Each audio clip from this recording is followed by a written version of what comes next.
Miss Dynamite was at Dynamite. Hi everyone. Yes, Miss Dynamite is back, but she's not the same person as before because Miss Dynamite has actually attended an AEW Dynamite. This is the video all about my trip to the USA and finally seeing AEW live. Now, this video might be a little higgledy-piggledy. I haven't really written anything down. I'm gonna just talk about my experience being in America for 2 weeks after waiting so long to go back there, and everything I got up to, and just generally like a lot more stuff about what the trip meant to me, how I'm feeling, how I've been feeling. There's 2 things I'm trying to prevent happening in this video. One, it's a freaking copyright strike. Secondly, I'm gonna try not to cry, but that's gonna be really hard. I'm a Scorpio, I don't like showing emotion. I have a lot of things that I wanna talk about that will help maybe contextualize how I've been feeling and how I feel now. So where to start? This is probably the point where I'm like, I should have scripted this. Before I want to get into my trip, I wanted to talk a little bit about myself and my own experiences during the pandemic. Everyone, I know the pandemic was rough on everyone. So I want to go back to the last time that I was in America. That was October 2019. I was over with WWE for NXT. That's when I visited the Performance Center. I'm sure you've all seen the pics from that, the great Triple H pic. That was late 2019, and when 2020 started, I was very optimistic and happy with everything that was going on in my life work-wise in regards to wrestling. And I was really like, 2020 is going to be the year. I can go to all these different shows, like especially go to an AEW show. Yeah, that's how I started 2020. And then of course, late February, March time was when it became clear that we were in the midst of a global pandemic and everything changed. So I live by myself in London.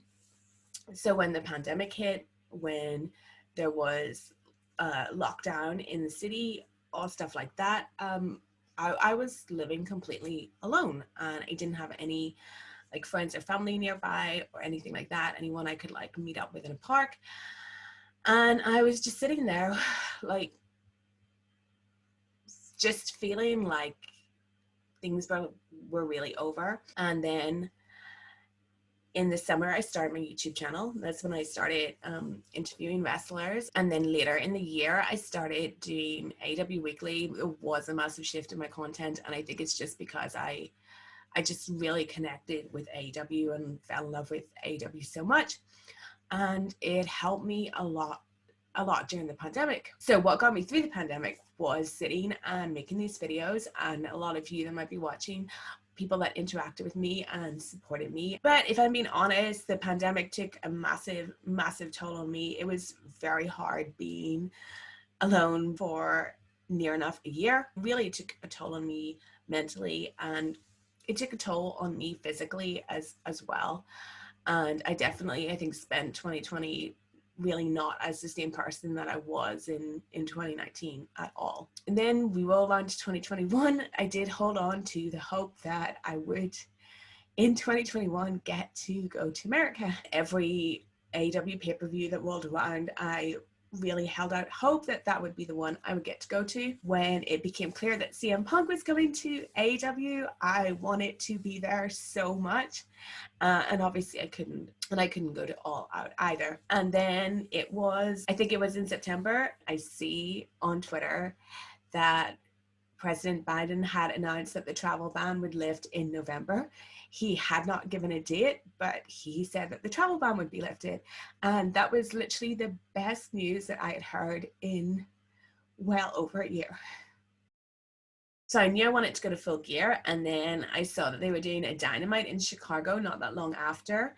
and my birthday is November 20th, and all I'd ever wanted was to spend my birthday in Chicago. Well, all I'd ever wanted was to visit Chicago.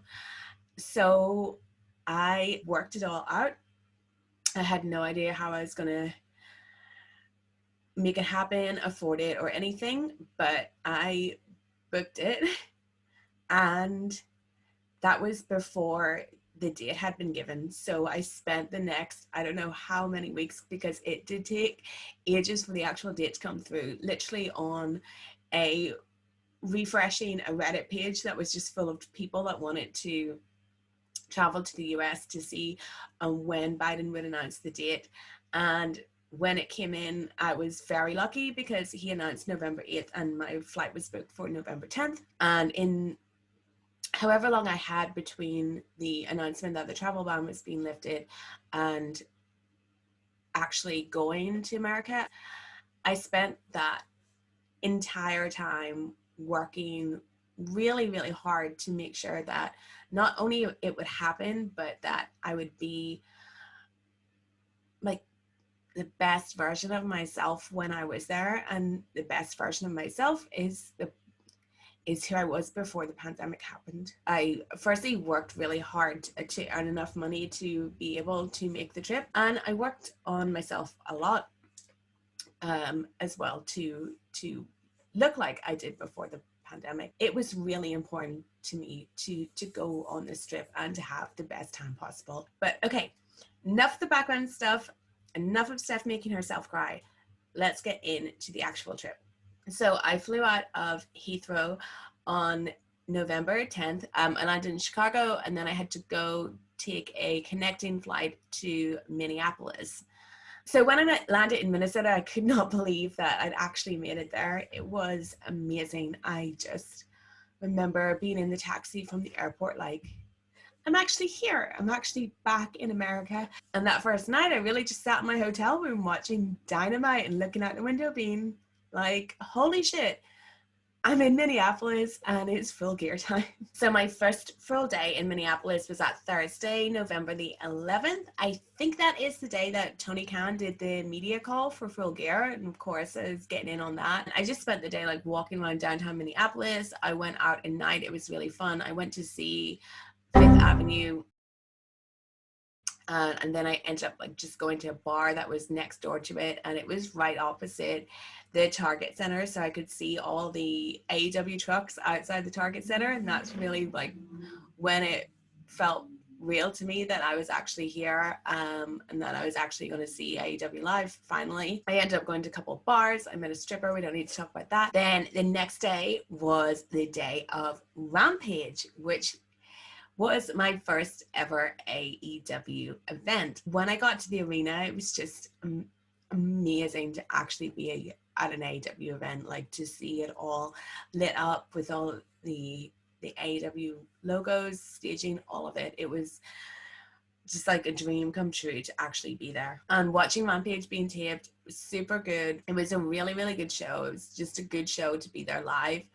Obviously, it felt a little bit like they were kind of holding back because the next day you would have Full Gear in that same city. It was a great show, and it was just for me more about like the experience of actually seeing AEW live. And everyone was so super nice to me. That was the day that I met for the first time Sean Sapp, and we took a photo together. And I met Denise Salcedo as well. And just I'll talk more about people I met later, but just like two absolutely wonderful people that I was thrilled to finally meet in person. Denise was actually sitting behind me, but Sean was being a baller and had floor seats. So after Rampage ended, I made my way across the street to Max Caster's gig. Max Caster's gig was one of the best things I've ever been to. Max Caster's gig reminded me of Wally Mania. It was so much fun. Like, I thought the club was really cool. They played some great music. There was a point where I was debating whether or not to go whether it be best for me to just, go back to my hotel, but that's a very unstep thing to do, or whether I should pay like $10 to get into this gig.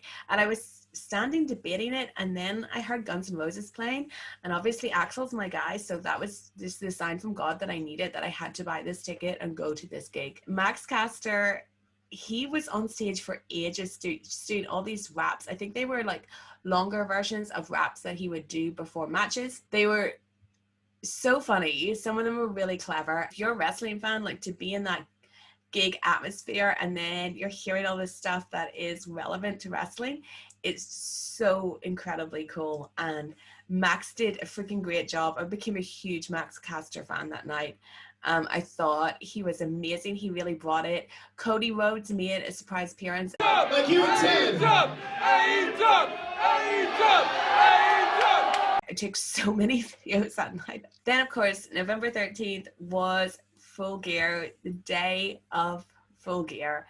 Before I went to the arena, I went and I met some great people to have food and drinks with, including Denise, Sean Wassap, John Alba, and I got to meet SP3 in person. I know there was a photo from that dinner that caused like a bit of a stir on Twitter with people just being dicks about it because we're all in the media or whatever, but it's so nice that people that are in this industry, and it's a fucking tough industry, it really is, and if you're not in it, you don't know, and you don't actually know what it's like to be in it, and you especially don't know what it's like to be a woman in it. And I don't mind saying that it is fucking harder. And for anyone that was giving shade to that photo, it is such a nice thing that we can all hang out like that people that are working in the same industry can actually just be friends without any kind of rivalry or bad feelings, like whatever. That's a really nice thing. So if you were shitting on that photo, I just shat on you because you're a loser. I didn't know I'd get so spicy there, sorry. Then I went to the arena, picked up my ticket. It was time for Full Gear. My review of Full Gear is just, I thought it was an amazing pay-per-view, and I'll of course be biased because I was there live and because it was my first AEW pay-per-view.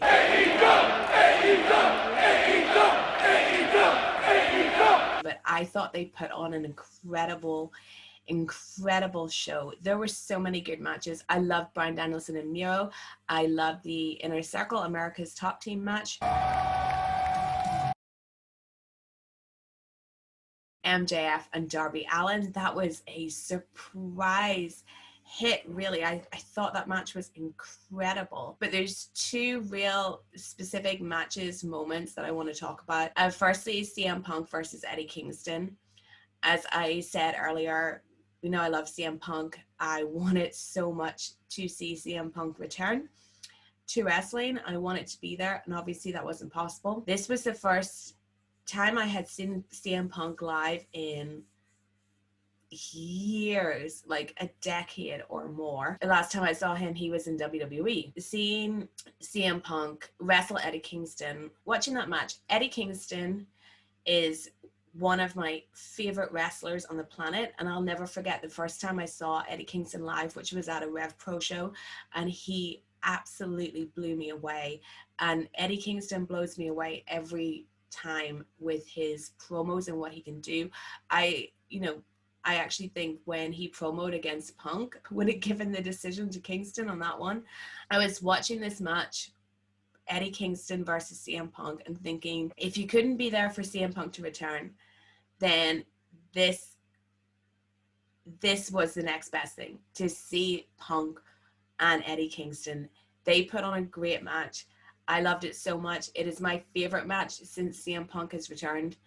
It was absolutely wonderful, and it was an emotional watch, I think, to see Punk versus Kingston live after so long of not seeing Punk. And then, of course, Hangman Page versus Kenny Omega. It was the moment we'd all been waiting for.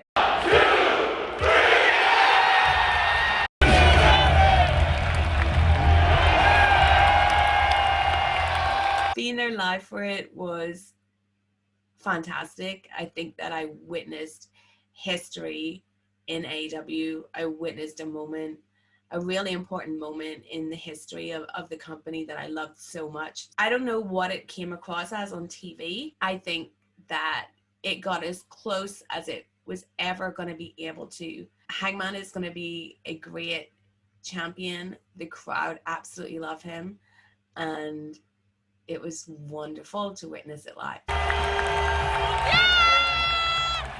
Then after Full Gear, there was the press scrum. That was really cool to be there. I found the press scrum pretty hard, to be honest, and I am trying to be honest with everything in this video. The way it was done was just everyone was just shouting questions, and even my loudest voice, my loudest Irish voice, was not as loud as the other voices in the room. I was at the point where I'm like, I don't want to scream a question out, but I may have to. And shout out to CM Punk for helping me when I really, really could not get through. Seeing Tony Khan in the flesh like that was awesome. I think my regret from the trip is not properly meeting Tony Khan. It was great to see him and, you know, to ask him a really self-centered question. Since travel's opened up a lot more, like I'm here for instance, because, you know, I came all this way. After the press scrum, I met two of my favorite people in not just the wrestling world, but the whole world. Wade Keller and Todd Martin from PW Torch. It was really, really nice to meet them. They were lovely. They were so friendly. I'm a total fangirl. I love Wade's content and I respect him so much. I listen to Wade Keller probably there's not a day that goes by that I don't hear Wade Keller's voice in my ear.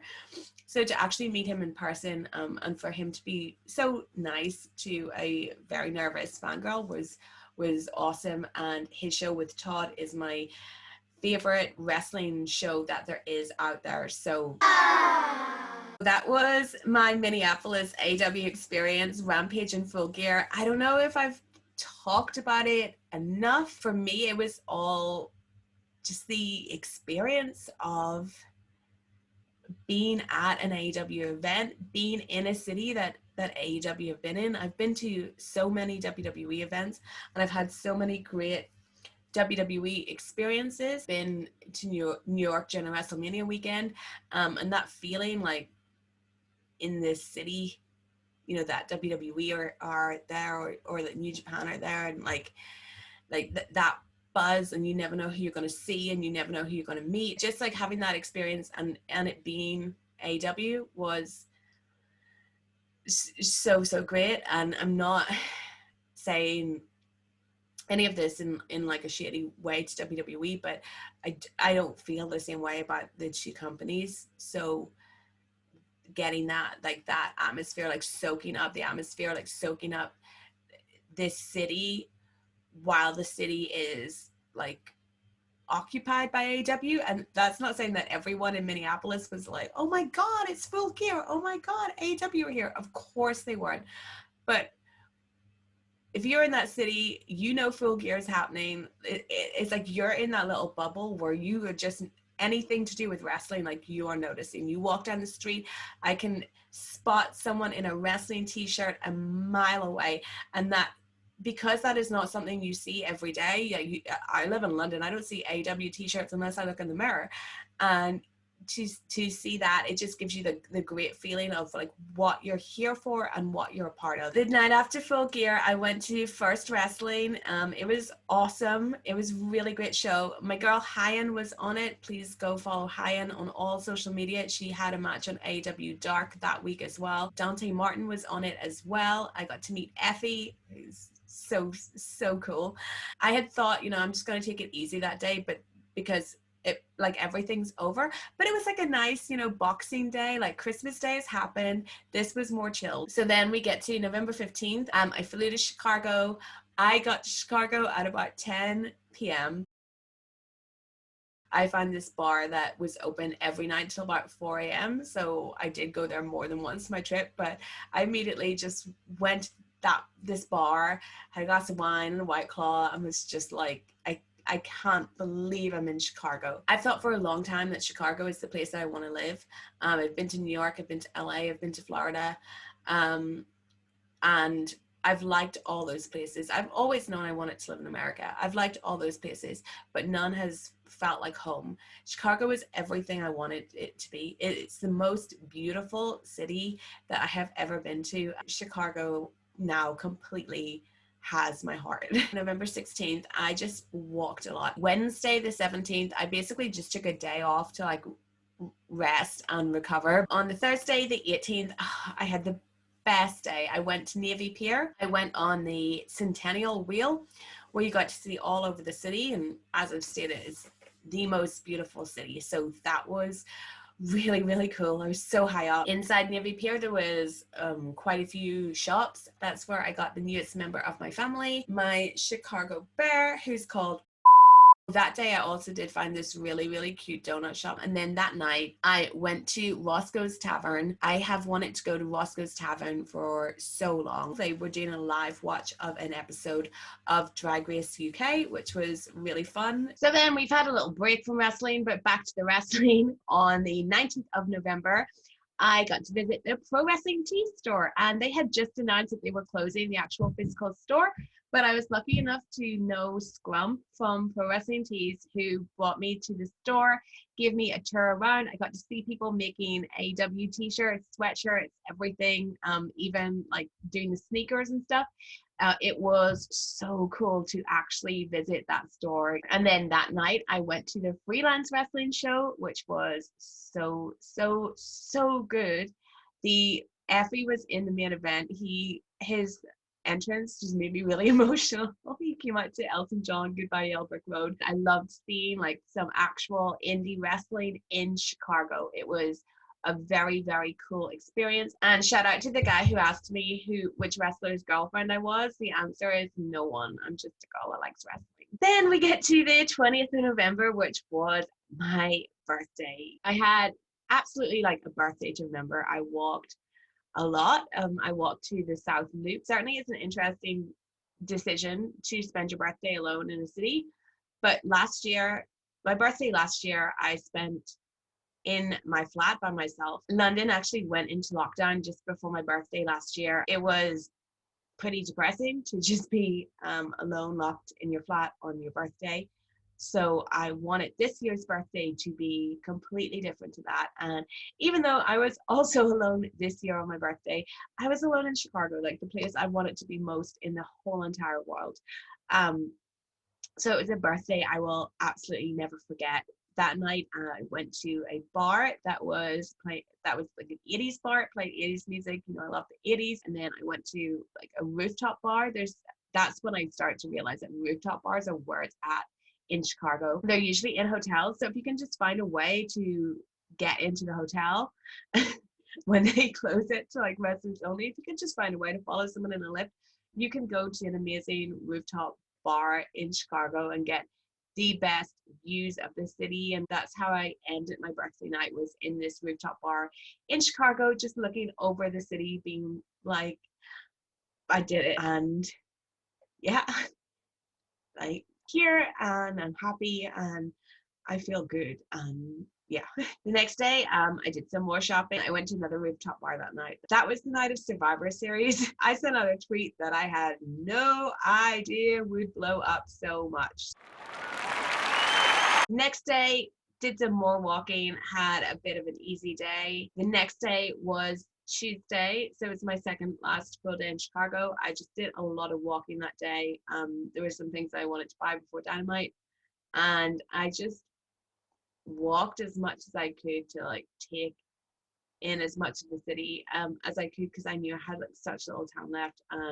It was very sad to know that I would have to go very soon. Then we get to Dynamite. This is what you've been waiting for. Miss Dynamite went to Dynamite. Now, going to Full Gear was amazing, and I don't think I can compare like going to Full Gear with, you know, going to Dynamite. A pay-per-view is a totally different thing. But think of how much I watch Dynamite, and think of how much I talk about Dynamite, and think of how much even the fact that I call myself Miss Dynamite, you know, Dynamite is it. Every Wednesday, it's Dynamite Day. It's Wednesday, you know what that means. Dynamite is everything. So going to Dynamite was something I wanted to do so much. Went and bought a new dress that I thought was everything that Miss Dynamite is. Yes, there were shoulder pads in it. Yes, the neck was kind of high. Yes, the sleeves were long, and yes, it sparkled. I bought my fan. The reason I don't have my fan today is that I broke my fan during Dynamite. And if you saw any of the clips of me, you won't be surprised that that girl ended up breaking her fan during the show. I went to the Winchester Arena, had to get a cab there. It took ages, and it was one of those journeys where you want to get there as quick as possible and that you hit every single red light.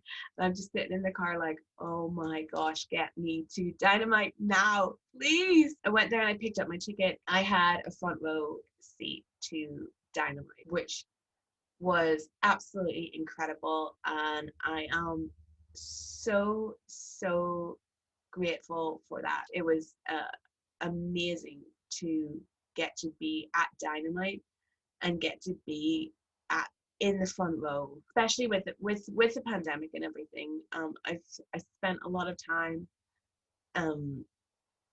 struggling with different kind of image issues, I guess you can call them. And a couple of months ago, I think being at Dynamite, like front row for Dynamite, and knowing that you could like be on TV or whatever during Dynamite, and especially being someone who is in an extremely small way known for loving Dynamite, like, you know what I mean. It would have scared me to death to think that people would be able to see me at Dynamite, but I felt really good being there. Like it felt like it should have felt. I felt good about myself.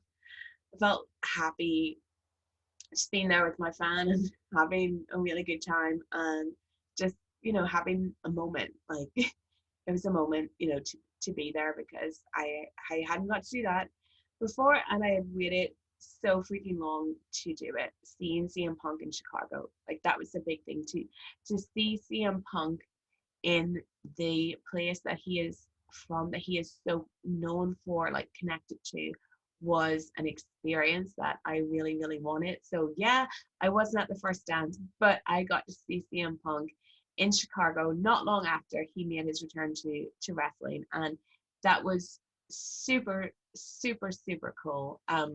I think the time you can see me best on Dynamite is when he went and hugged the girl next to me, who must have been his friend. I watched it back, and it's so hard for it to sink in that I was actually there, but I was there, and it was amazing. And then they taped Rampage after that. I had a great time at Rampage. I just loved it so much, and I was just going for it and having the best time. And that experience at Dynamite, I'll never forget. When the show ended, Tony Khan came out, and then they brought out CM Punk, and that's when he was in Britt Baker's jacket. I really feel like I want to do it. I'm gonna bust this thing right in half. When it ended, I just cried. I know it sounds really stupid, but I just started crying.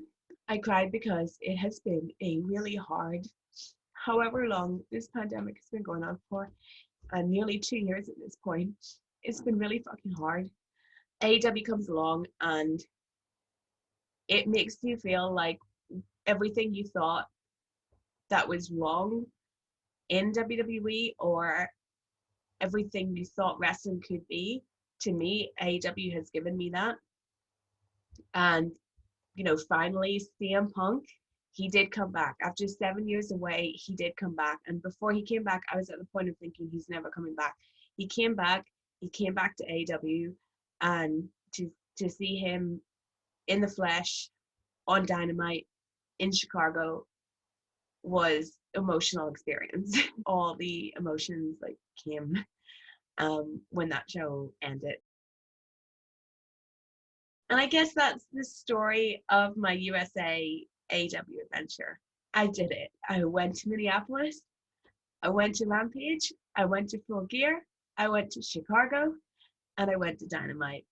And I am so sad it's over. You don't know how hard it is to return to a city that you feel so disconnected to as I feel about London.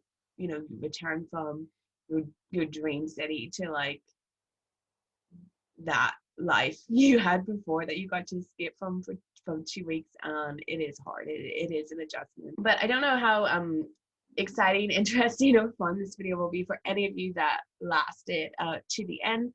Maybe I put like too much of my kind of, you know, personal story into it or whatever. But I think that for me, this trip was exactly what I needed. I needed it for myself. But I think a lot of stuff that I was worried about before this trip, I'm no longer worried about anymore. So that's good. And I really want to shout out the people that I met on this trip. And I'm sure I will forget some names, and I'm really, really sorry if I do. I met a whole load of people. Firstly, Sean Wassap, wonderful to meet in person, a great guy, a really, really great guy. Denise Salcedo, I admire Denise so much. She is everything that you would think she'd be in person, just the nicest, sweetest girl, and so friendly and open and warm and lovely. SB3, of course. It was so funny to meet a guy in person that I spent so much time like talking to, like on video with, you know, doing shows with. John Alba, lovely guy, best dressed guy in wrestling media. Cassidy from Body Slam, it was so much fun. I had a great time hanging with Cassidy at the first wrestling show. He is a wonderful drinking buddy. Pat LaPrade that I met at Full Gear, another just lovely person, someone who I've seen their work so much online, and great to actually meet them in person. Todd Martin and Wade Keller, I've already made my feelings about them clear, but just the absolute dream team of wrestling podcasting. To every single person that I met, said hi to me, whatever, everyone on this trip was so nice and so lovely, and it's great to feel so welcome as well. Not everything went how I wanted it to go, and I didn't get everything that I wanted, but that's life, like you never do. But I got enough to make me happy, to make me feel like I'm doing the right things, to make me happy with myself. And yeah. And I do want to end by saying to anyone watching this video, especially the people that are subscribed to this channel, the people that tune in to AEW Weekly every week, I want to give a big thank you to you guys. If I hadn't made the decision to do that and had people who actually tune in, the people that tune in every week or every other week, the people that give super chats, all of it, the people that just show their support, that hang out with me and talk about AEW. If you didn't exist and if you didn't show me that support, I wouldn't have done this trip. Thank you guys so much. I hope you enjoyed this video. I've probably forgotten some stuff because so much stuff happened, but I just felt for me like the best thing I could do was just make the most kind of honest video possible, and exactly like this is my experience, this is what I did, this is how I felt, this is why I wanted to do it, all that kind of stuff for you guys. So once again, thank you so much for watching. It's probably way too long as well, but thank you for watching. Thank you for supporting. If you're new, please do hit that subscribe button. We're on the road to 2,000 subscribers, and I would love that very much. Follow me on Twitter at Stephanie M. Chase. Follow me on Instagram at Stephanie M. Chase. And I can't wait to be back in America, seeing AEW again. Fingers crossed for Revolution in February. But thank you guys, and goodbye.